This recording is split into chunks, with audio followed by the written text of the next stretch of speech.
Good evening and welcome, everyone. Hello, Jamie. How are you? Hello, Ines. Who wants to say a quick hello to me? Jerica? Does anyone want to unmute and just give me some blood? There we go. Jamie, hello. Hi, good evening. How are we, sweetheart? We're alive. You're alive. That's great. I like that.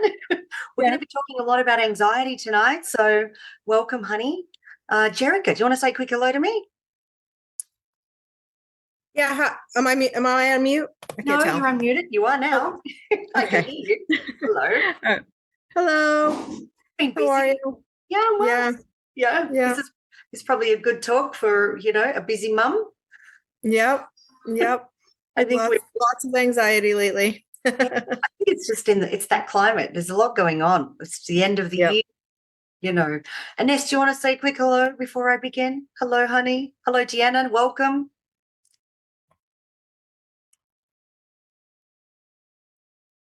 Maybe not. So what I might do is I'll just get you all to unmute and then at the end of the presentation, you can put your camera on, and I encourage you to talk to me face to face, partly because I feel very lonely out here on my own when I'm looking just at a blank screen. So it's nice to see your faces when you're asking your questions. So don't put them in the chat. Turn your camera on, have a chat with me face to face. And so tonight we're going to be talking about anxiety. So, there we go. Ines, hello. I'm sorry, I didn't mean to catch you off guard like that, but it's so good to see you. I'm glad that I'm here. Yeah, wonderful. Welcome, darling. Welcome. Welcome, Mariliana. Okay, beautiful. I'm going to make a start. Welcome, Ruth. So a lot of late comers, but I'm going to make a start. We'll just jump in. So according to the Anxiety and Depression Association of America, this is the ADAA, anxiety is probably the most common mental illness in the US, and that's affecting around 40 million. And I'm probably sure that the number is more, but it's around 19%, 20% of the population. So it's quite a big thing. And so I think we all have suffered anxiety at some point in our lives, but I'm going to be talking about all the different types. So there's plenty of types of anxiety, and we're going to break it all down because then we can all relate to each other. We've got generalized anxiety disorder, GAD. We've got panic attacks. We've got phobias. We've got obsessive compulsive disorder, post-traumatic stress disorder, PTSD. We've got the occasional circumstantial anxiety. Now, this is, we've all had this, the stomach butterflies, before we go into an event, or, it could be performance triggered nerves, or even just going to the dentist. I get jitters before I go to the dentist. I'm so nervous when I go to the dentist. Like literally they have to give me gas because my anxiety goes through the roof. All right. But then you've got major life stresses. Now, what are these big things? We've got to break this down because we all go through these major life stresses. Loss of a loved one. It could be relationship changes, such as divorce or the end of a significant relationship. It could be just the end of a friendship, someone passing in and out of our lives. It could be health problems, a chronic illness, or it could be just, it could be COVID or a flu, something, or the illness of someone around you, a loved one. Now, there can be financial strain. This is another major life stressor. Financial strain, job-related stress. This can be dissatisfaction or demanding work environments. It could be moving interstate, all right? So moving or major life transition. So this could be becoming a parent, going into retirement, relocating cities. But then there's academic pressures from students, family conflicts. All right. And then there's traumatic events. So it could be an accident, could be a natural disaster, or, even violence that you see on the street. Could be domestic violence, or just that uncertainty about the future, like global issues, especially if we look at the recent elections. I know that there was a lot of anxiety around that. So it can manifest in many, many, many different ways. It can impact our mental health, our physical health, and it's all going to impact our fertility. All right. So if we break it down, some of the common presentations, we've got psychological symptoms, we've got physical symptoms, we've got behavioral symptoms, and we've also got those emotional symptoms. So if we think about the psychological symptoms, what are they? So this is the excessive worrying. Now, I have a really dear friend. She's been going through a rough time with her anxiety, and it's this excessive worrying. It's a persistent, it's almost uncontrollable worry, and she's been in a bit of a state about that. And it's almost disproportionate to the actual source of the worry. And then, feelings of agitation. These are other psychological symptoms. So a sense of restlessness or being on edge, or often accompanied by that rapid heartbeat and sweating. But concentration difficulties, so trouble focusing on tasks or experiencing any kind of racing thoughts. You could have massive irritability or intense fear, and that can be persistent fear of everyday situations. But if we look at some of the physical symptoms, you've got fatigue, I think anxiety. It makes us feel hypervigilant, and so that's going to just wear us down. So, fatigue is a big marker. You have lots of sleep disturbances, and that's very, very common. Now, this is insomnia, but it could be problems falling asleep, staying asleep, and then it can be restless sleep or just, waking up tired, unsatisfying sleep.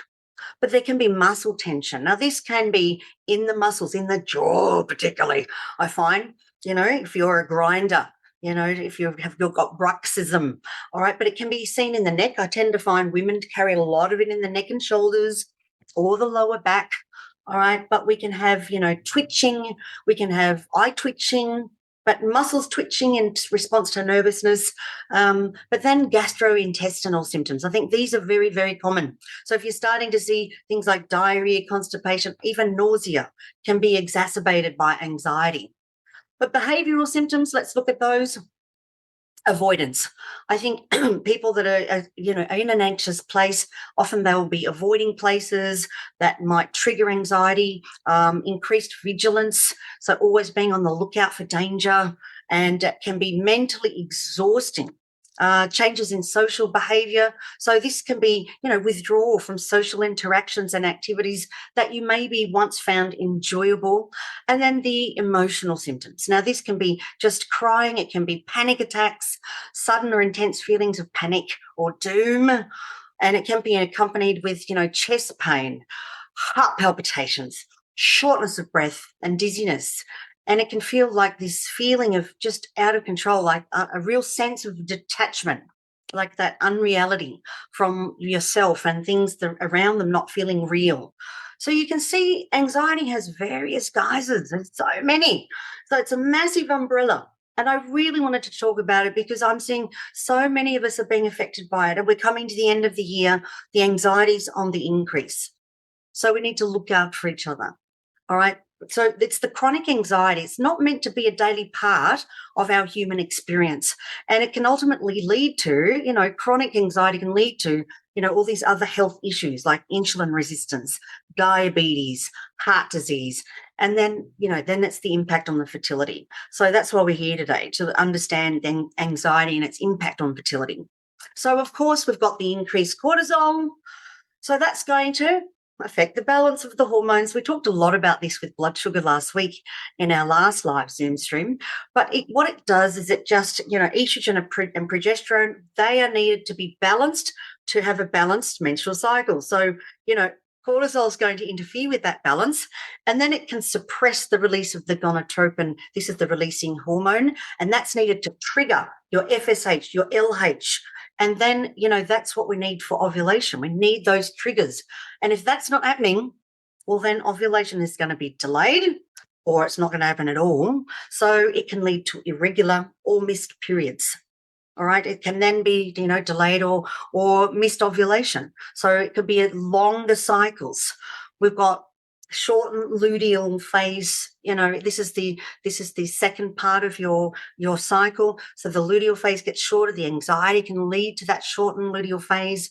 So, and if we think about that luteal phase, that's the progesterone production, which is critical for supporting a pregnancy.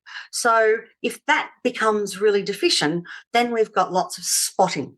We've got irregular cycles and then, lots of fertility challenges with progesterone deficiency.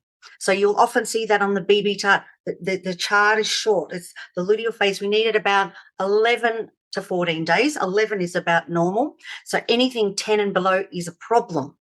And so this is, anxiety is going to contribute to that. But anxiety can also amplify your PMS. So as the stress affects the hormones, then the mood, and the physical well-being. So then, the symptoms of irritability, fatigue, bloating, these all come under stress and anxiety, and that becomes more challenging. So it's going to, and then it disrupt the hormones as well. And then lastly, the worst case scenario is in cases of really chronic anxiety or stress, the menstrual cycle will stop altogether. And so that's a condition known as amenorrhea. So this is signaling that, this is not optimal if we're trying to conceive if we've got no periods. All right. So what are the common sources that I see of anxiety while you're trying to conceive? It's usually a lot of fear or uncertainty, or not knowing when or if or even. This is the biggest one, or even, and it's that belief that conception will happen, and that can really trigger that anxiety.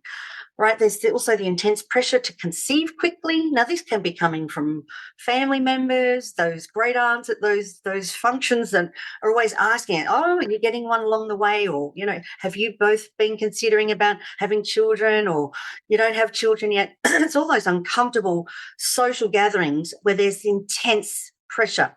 And even societal expectations.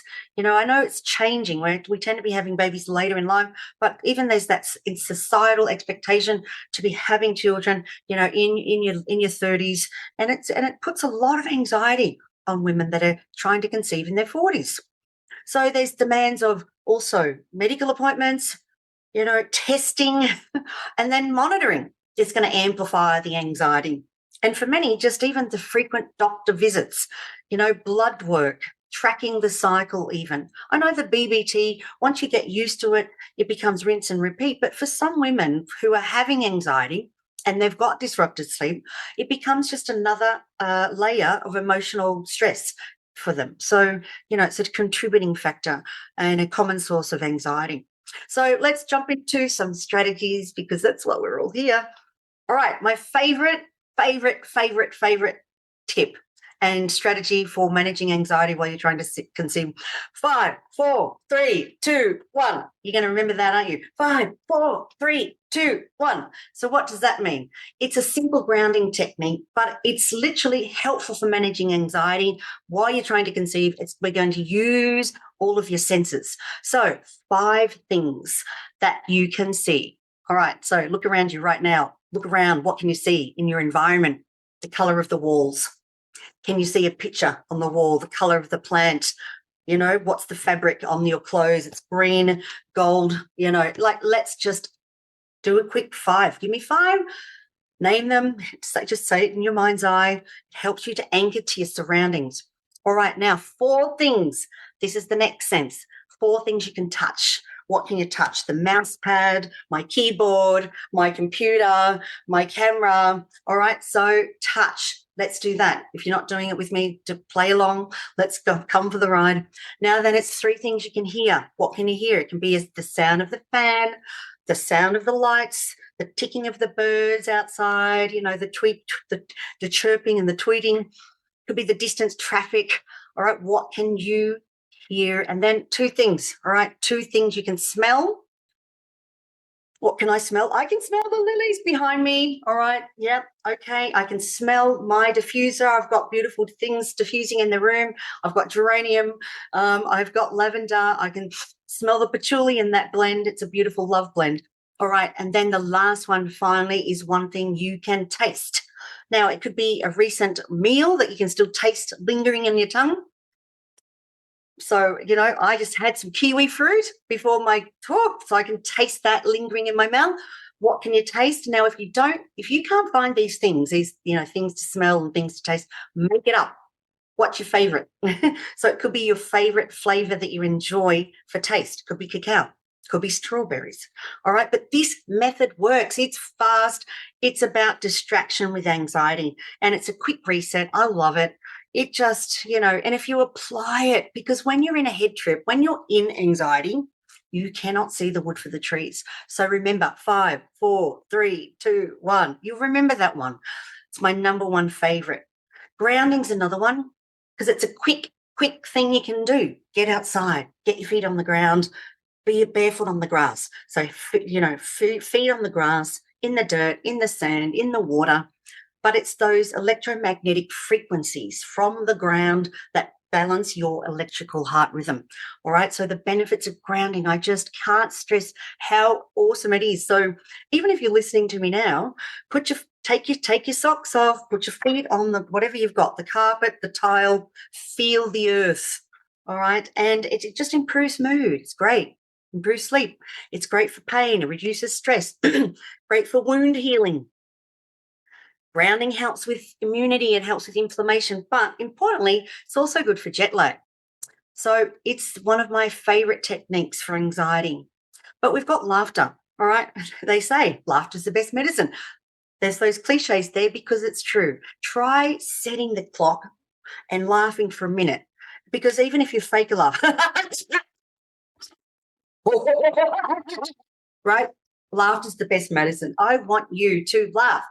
Fake it till you make it, because it's just a pattern interrupt. It's going to stimulate the endorphins, and it's just like, and then all of a sudden you start laughing, because if you start laughing in the room, your husband starts thinking, what is she doing? She looks weird, but she looks funny, and then you start laughing together. So laughter could be prayer, could be meditation. All right, but meditation is powerful. If you could just put these pillars in place and you go, right, I'm going to start. If I've never meditated before, it doesn't have to be perfect. You can be seated or lying, but just follow the breath. All right. Inhale for 4, exhale for 6. Make your exhalation a little bit longer because it turns on your parasympathetic nervous system. So meditation. So just do 5 minutes to start twice a day, morning and night. Then the next week, 10 minutes twice a day, morning and night. And before you know it, by week 3, you've got 15 minutes, morning and night. And there you are. You're a Vedic meditator. All right. Boom. Simple. So third strategy, meditation, but like the breath. I love breathing techniques. I impart all of these to my patients. So my favorite breath for anxiety is called Shitali. It's the cooling breath. Now, what I love about this breathing technique, it has it's a cooling effect on the nervous system. They've done EEG scans that have shown that it helps quieten the mind. All right. Now, I've got a study here, the Journal of Pharmacy, back in what year? 2014, and it's the impact of Shitali on it's Shitali pranayama on the topographic mapping of brain waves. Now, if you look at brain waves, right, in an EEG mapping of the brain, so generally the black and blue colors represent the low frequency. So we're looking for, the red and yellow bands, which give us those delta waves of the brain and the alpha waves. And so when they did this study, they had the control group and the yogic group, and the yogic group that were doing Shitali, they had this marked improvement in the red and yellow bands in the EEG scan. So what the technique is, it's literally breathing in, and then we're just literally exhaling through a straw. It's really simple. It's just the power of it. Inhale through the nose. Exhale.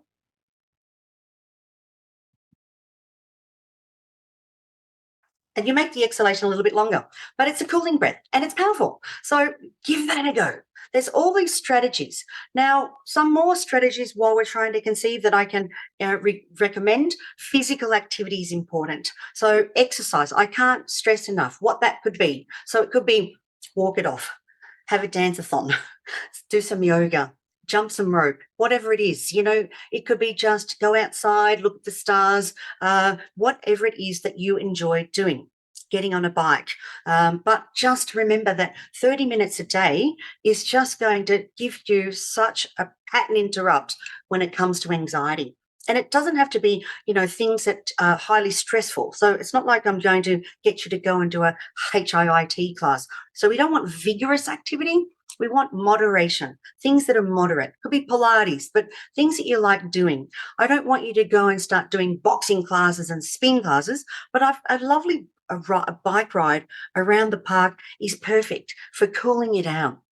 But then things like balancing your blood sugar, we talked a lot about that last week, so I'm not going to spend so much time on that, because literally if we work on lowering the blood sugar, it's going to affect the brain, and then it's going to calm the heart. So like it's going to prevent those anxious feelings. So balancing your blood sugar is crucial. Healing the gut is very important for anxiety, because it's the brain and the gut are connected. So we can look at things like probiotics. We can look at probiotic-rich food for the gut. So this is your coconut yogurt, your kefir, sauerkraut, kimchi. It could be things like tempeh, kombucha, what else? Pickles, natto. They're all your probiotic foods, and the prebiotic foods. All right. So this is giving you that mulching. This is, prebiotics. And this is your garlic, onions, asparagus, Jerusalem artichokes, bananas, what else? Apples, oats, chicory root. So probiotics. Now, if you can't get the food in, then perhaps just take a probiotic. We want 30 to 40 billion colony forming units, CFUs they're called, all right, between 30 to 40. So we want diversity. But getting out in the sunshine, I think this is important, because the UV rays stimulate the vitamin D production, and it reduces that stress response. It'll help you cool down. It'll help the anxiety loop and increase those feelings of peace and relaxation. So getting outside in the sunshine. Now, if you're not getting outside and you're going into those winter months and it's difficult to get outside, or you're not seeing much sun, then you might need to increase your vitamin D. So in your fertility protocols, if you're on 1,000 to 2,000 IU, you might want to bump it up 5,000. And if you're feeling really anxious and depressed, because there are a lot of studies that, studies show that, individuals with anxiety, they tend to have low vitamin D. So with my anxiety patients, I will sometimes do 10,000 IU, up to 20,000 IU. All right. Now, the maximum dose is 50,000 IU, so don't worry, you're not going to overdose, but just try to get some high quality sun exposure if you can daily on your skin without all the sunscreen before you put it on, because we're not getting any sun exposure nowadays. We wear sunglasses, we've got our hat on, we've got, the sunscreen, so we don't get the sunshine exposure. So before you put all of that on, get some sunshine, and it just changes everything. But you might need some professional support. Don't be afraid to get help. It's there for us, and it's not a sign of weakness. It's a sign of strength to step into the work, because we learn so much about ourselves when we have some counseling, or, if it's cognitive behavioral therapy, it's proven for managing anxiety. And, if we look at, there are some other strategies like intensive short-term dynamic psychotherapy. I like it. It's a form of psychotherapy. It's designed to rapidly address the root cause of emotional distress. I like it, including anxiety. So ISTDP. EMDR, this is your eye movement, your desensitization and reprocessing. It's effective when when it's associated with the trauma. So see, a lot of the medications that we're given, it's just a Band-Aid without actually treating the root cause. So I'm all about, let's get to the root, because it's always going to keep manifesting, isn't it? So, we can bring it into a place of, I've got this, like sometimes it rears its ugly head, but we need to get to the root cause if it's chronic. I hope that makes sense. So don't be afraid to get some help.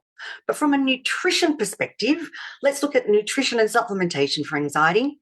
I think the basics, eating a balanced, non-sugary breakfast, and that's, don't skip meals, but it's having a good quality protein at each meal and good quality snacks, and it's eating something every 3 to 5 hours. I think that's really important. High quality fats. These are really important for your hormones. So olive oil, walnut oil, coconut oil, nuts and seeds, okay? And you just want to have these at each meal. So your good quality fats, and avoid the fats, the foods that lead to disrupting your blood sugar. Now, last week I talked a lot about just adding in your apple cider vinegar before meals, like a shot, 2 tablespoons in a little bit of water to help your blood sugar. So, we've just got to look at, the things that are that are disrupting our blood sugar. So that's sugar, white carbohydrates, caffeine, like these things, they're going to spike our insulin. and our cortisol levels. So we want to just take these out of the equation. But in terms of supplementation, so interestingly, my number one is magnesium, because remember, I'm a holistic doctor. I'm not going to prescribe you meds. I'm going to prescribe you holistic solutions. So magnesium is my number one go-to. I love it because it helps improve the brain's response to protecting the neurons from excitation. And I love that. It balances, it stabilizes your blood sugar. It's and then it's also, getting the right form of magnesium. So we want to make sure we've got either the magnesium bisglycinate, you can have magnesium threonate or malate. Okay, so magnesium, it's my number one for managing anxiety, and you can superdose it if you are having chronic anxiety or extreme anxiety. Your omegas, all right, your omega-3s, your essential fatty acids, with your EPA and your DHA, they're known for their role in brain health and have been shown to lower the inflammation and symptoms of anxiety. So your fish oils or your algal oil supplements are excellent sources of your omega-3s. All your B vitamins are important, but particularly your B6, because it's vital for the synthesis of the neurotransmitters, all right, including serotonin and the GABA, which help regulate the mood and the anxiety levels. So it's usually in your PreConception multi-supplement, but, you can superdose it. You might need a B complex in addition to your PreConception multi if you are going through chronic stress and anxiety. All right, GABA. This is one of my favorite ones. GABA, gamma aminobutyric acid. It's a neurotransmitter that plays a role in reducing the excitability in the nervous system. All right. And it can help with anxiety management. It's so awesome. I did the anxiety summit. This is probably back in, when was this? 2020 or 2022 with Trudy Scott. Now, I don't know if any of you know Trudy Scott. Google her, jump on board. If you're an anxious person, you'll Google her. She's amazing. She is the GABA queen. She taught me all about GABA. And because I suffer from anxiety, and I have since I was a little person. And so I'm very familiar with this little beast. But GABA is one of those things that, for me, I think it's better than Valium. It's amazing, right? Because you can literally put it sublingually directly under the tongue, and it rapidly absorbs into the bloodstream. And I usually start with about 125 milligrams. All right. That's the starting dose. And every 10 minutes, you can superdose it. Right. And, pretty much I usually get my patients to get these little mini measuring spoons so that you can titrate it yourself. All right. And then we compound it. But you can actually get it and put the tablets under your tongue. So you can actually get it so you don't have to titrate it. But I like being a herbalist. So, I just find GABA is great. The only thing is with GABA is you can't take it when you're pregnant. So it's great if you're going through really serious anxiety, because it deals with it quickly and it can literally give you that calm straight away. It's a natural solution. It's a neurotransmitter. So you've got to be careful, usually under supervision when you're working with GABA. But yeah, it's wonderful because the effects are immediate because it crosses that blood-brain barrier quickly. 5-HTP is another one of my favorites for, especially when there's that sleep component with the anxiety. All right. And so if we're using it for anxiety, the 5-HTP, it's a precursor to serotonin. So this is the neurotransmitter that plays a role in the mood. Okay, so it helps regulate that. But for sleep, using it just before going to bed, so it boosts the serotonin levels, the 5-HTP. It's just powerful for that. So it helps improve that REM sleep. And so if you're getting that restless sleep, 5-HTP is amazing. So I usually will start with like 50 milligrams, and you might start this, in the afternoon, like it might be just before dinner if you're having anxiety and sleep issues, and then you might do another dose at bed.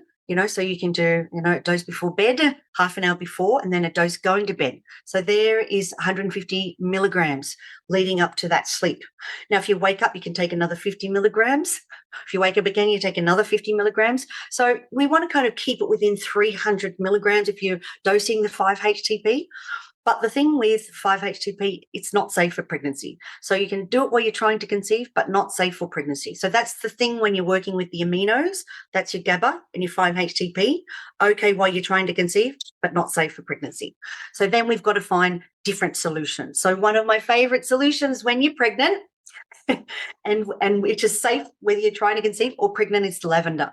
Now, a lot of the studies, they're seeing that they are, it's as powerful as benzodiazepines. This is your Valium. This is the benzodiazepine family. So it's more effective than Valium in the studies that we're seeing in the European studies. Okay, so chronic anxiety and especially acute anxiety while you're trying to conceive or early pregnancy, I'd be going for lavender essential oil. So from today, I think we're all going to be getting a bottle of lavender because we can put it in the bath, we can put it in the diffuser. Now, if you're using it as if you're going to use the oil, we want around 80 milligrams a day, but you can make it in tea. Like I usually use it in a tea, like a nighttime tea. I use lemon balm and lavender tea, and it's amazing. You can make tinctures out of this, but lavender oil, you can diffuse it, put it on some drops on your pillow. It's just amazing. All right, so lavender, better than Valium.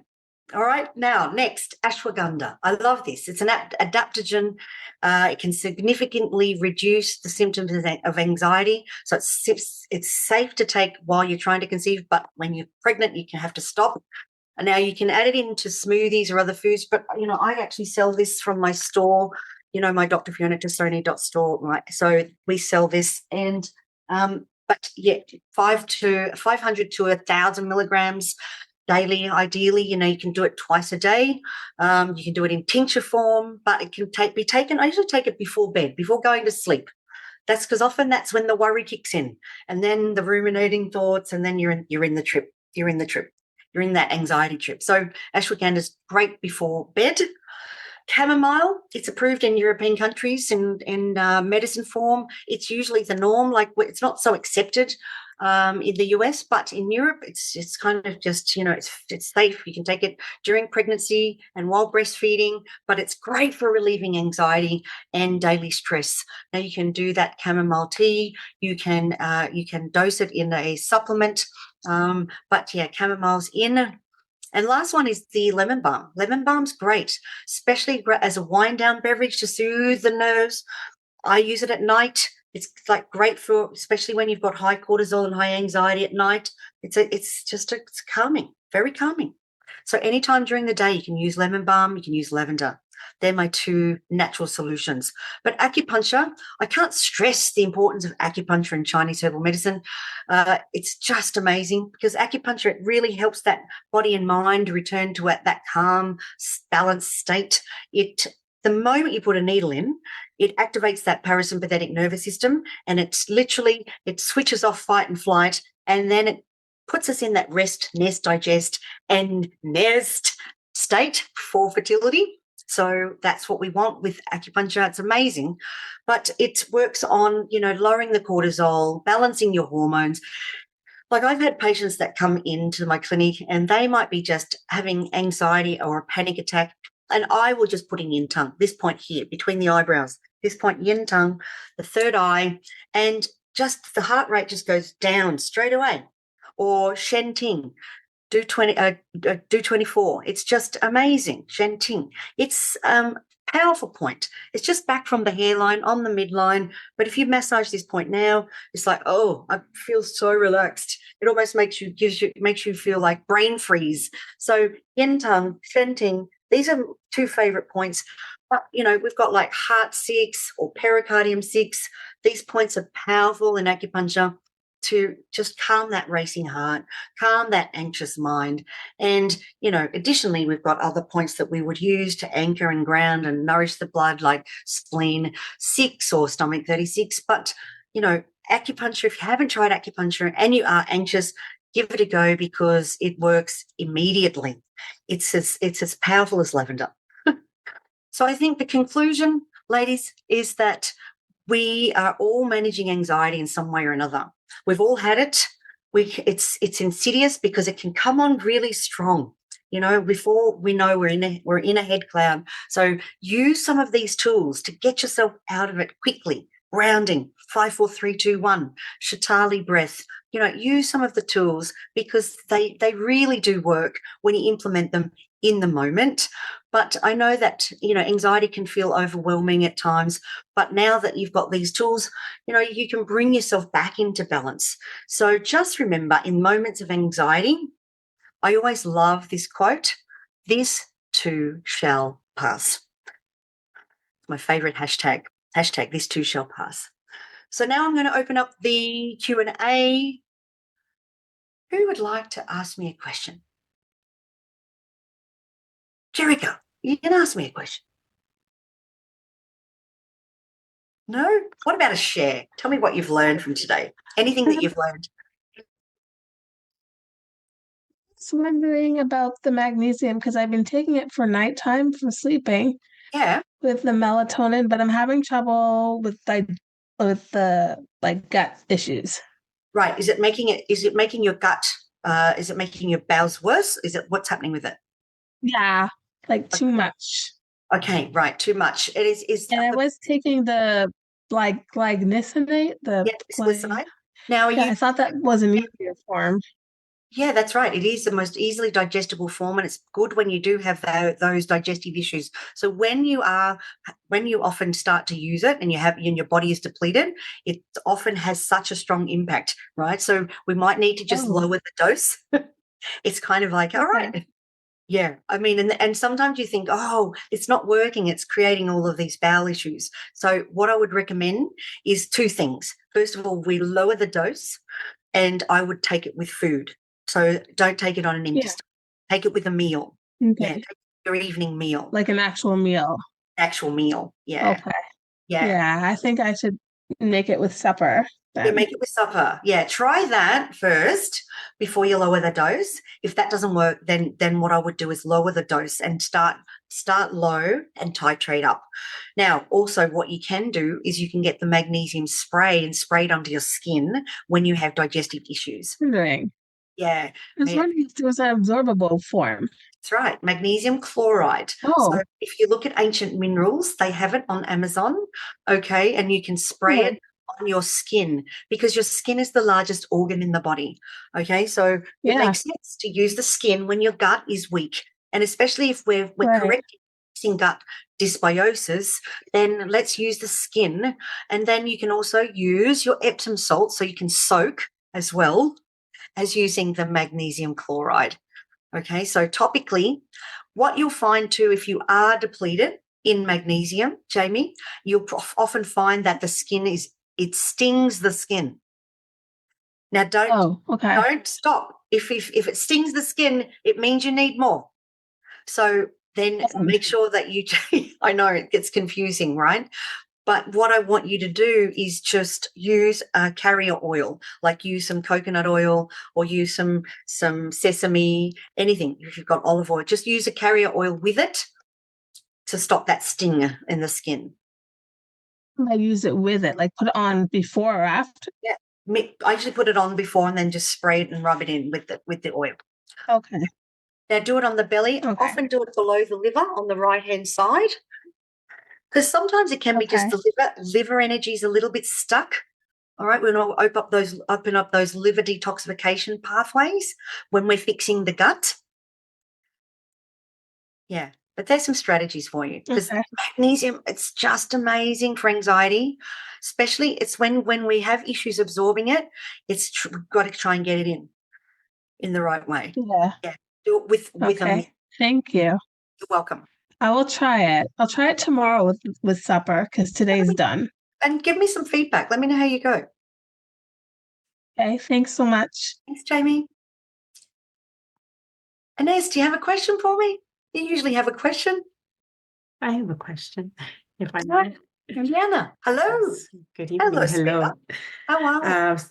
Not too bad, thank you. How are you? Well, I'm well, darling. Yeah, really well. This is a topic that's near and dear to my heart. I also have had anxiety since I was just a little one too. So this has been extremely helpful. Now, with respect to GABA, it was the GABA aminobutyric acid, right? Yeah. So You had recommended 125 milligrams and that you can superdose it every 10 minutes. So does that mean it's in powder form or is it in a capsule form? It's usually in the powder when we're doing that. Yeah, Okay. you can use capsules as well. Try and get it in the tablet because you don't want to dissolve the capsule under the tongue. So get it in the tablet. Okay. Get it in the tablet. Okay. So dissolve it under the tongue, the tablet. So what do you mean by superdosing every 10 minutes? Okay, good question. Very good question. So we want to just give it 10 minutes to see because it's instant. It works quickly. All right. So if in 10, 15 minutes, you're still feeling really anxious, like there's been no change, then you can do another one under the tongue. Okay. Until you feel something. Okay. Feel something. You Gotcha. usually will, but yeah.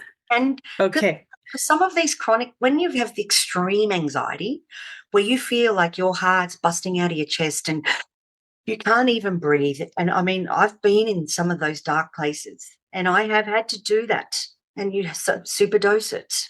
And I've had to do 3 doses in a row. And then I go, oh, there it is. And then you know what your dose is.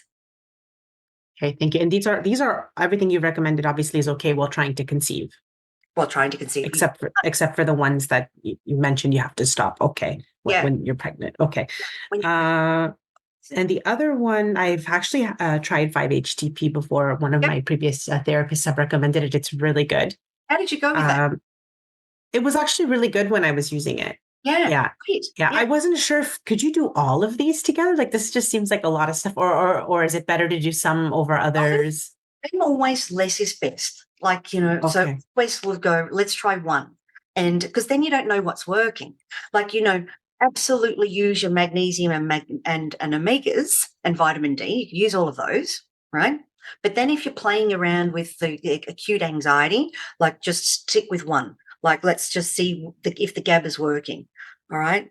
Do one thing at a time. Because often it's just we don't need as much as we think. So I'm always going in less is best. And with respect to the magnesium, is there a recommended dosage? I do have the bisglycinate. I've been taking, I don't know what the dosage is. Anyway, 3 capsules. Okay. Is there a recommended dosage? Like around 350 milligrams a day. Okay. Yeah. Up to 600. But you can take up to, you can take more, up to 1,000. That's why you can take it 3 times a day. Yeah. Don't be afraid to use it if you need it. That's great. Yeah, no, I didn't even realize that it is good it helps anxiety. I've been taking it just for other reasons to get magnesium because I know most of us are deficient in magnesium. Yeah. So I think the stats are I think around 75% of people that live in the US have magnesium deficiency and vitamin D deficiency. Yeah. So, and that was another, I guess, we're not magicians here, but I wanted to know if you had any other recommendations, sort of me getting on a plane and flying down south, because I live in Canada. So our winters are extremely dark and gray and dreary. And I do suffer seasonal anxiety disorders. Anyway, it's called SAD. I forget what the A is. So I have that big time. So I'm wondering if there are any recommendations on, aside from upticking my vitamin D, which I've been taking. I take about 5,000 IUs a day. But are there any other recommendations when I'm not able to get out and actually get sunshine on my skin like I would in the summer months? So infrared. I'd be doing some infrared. Infrared. Okay. Yeah. I was just thinking of getting myself a little infrared lamp. So yeah, absolutely. Okay. Yeah. And whenever you can see the light, step into the light. I have a lot of windows. So on those rare sunny winter days, I will step in the light. And I do have one of those happy lights. Yeah, great. But I don't think they're the same. Yeah, the happy lights. I have one sitting here on my desk for those really dark days, but I don't know if it's as effective as the infrared. Yeah. So even like using your lavender, you're right. So, lavender for boosting the mood, things that are uplifting, it could be even using some aromatherapy blends. It could be using basil. I find basil's very stimulating. Peppermint's very stimulating for the mind. Yeah. I find that's very uplifting. I actually used to put lavender behind my ears and on my wrists before I used to go into my exams. And it was like, it stimulated my brain. Sometimes I'd put it on my ears and my earlobes. Yeah, I do love lavender. So actually, that was my next question for you, Yes. was about, and I'm sorry if I'm taking over. Please No, interrupt please, if anyone else wants to ask Great. questions. Questions are great. So about the lavender, you had mentioned dosage in 80 milligrams per day of oil. Is that actually ingesting the oil? Because I've only ever used lavender topically. I've never actually, like, say I Yes. have like a bottle of the doTERRA oil. It's Sure. okay to ingest it? Yeah, as long as it's okay. good quality. Absolutely. Okay, because I'm always fearful about ingesting essential oils in general. Yeah, Okay, yeah, that's good to yeah. know. It is good to know. Yeah, you can make Okay. tinctures. I mean, lavender is just powerful, so powerful. I love it. Great.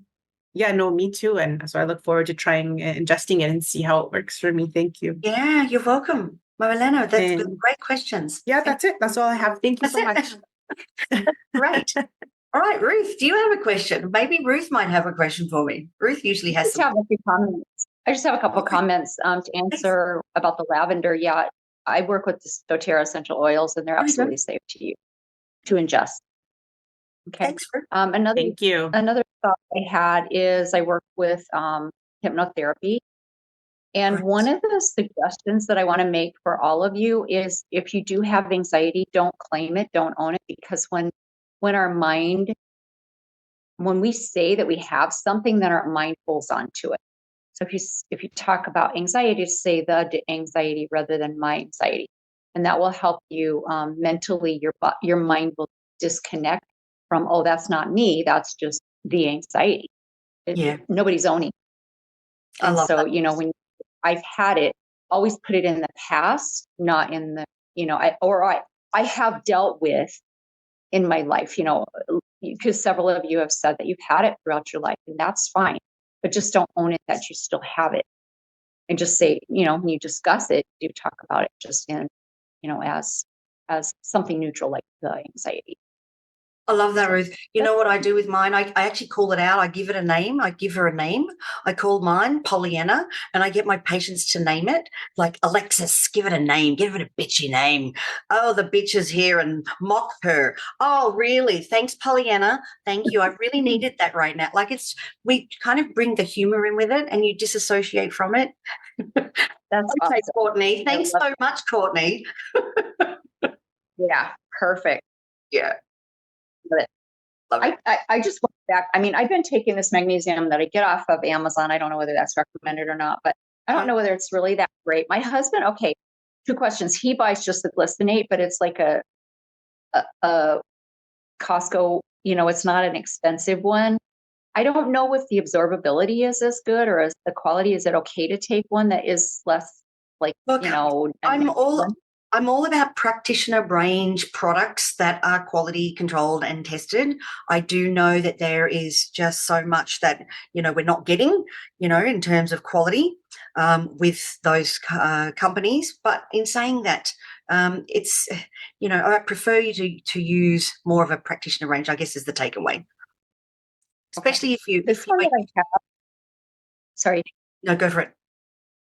This one I have, it's just got a magnesium bisglycinate, citrate, oxide, and there was one other that I saw. Just 1 second.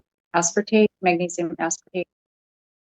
So does that sound like it's very good, or does it? Well, does it tell you what the dose of the magnesium bisglycinate? Does it have a breakdown? That's where it kind of, or are they just, what derivative? It just says magnesium as magnesium oxide is 500 grams. Okay, yeah. So that probably wouldn't be the best product for you. Would not be? Would not be, yeah, no. Yeah. Okay. Would it be better for me to take the one that he gets from Costco?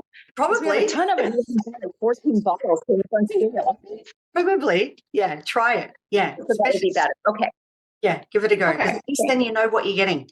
Yeah, because okay. Yeah. Okay, thanks for that. Thanks, Ruth. Appreciate That's a great share. Beautiful. Any other shares?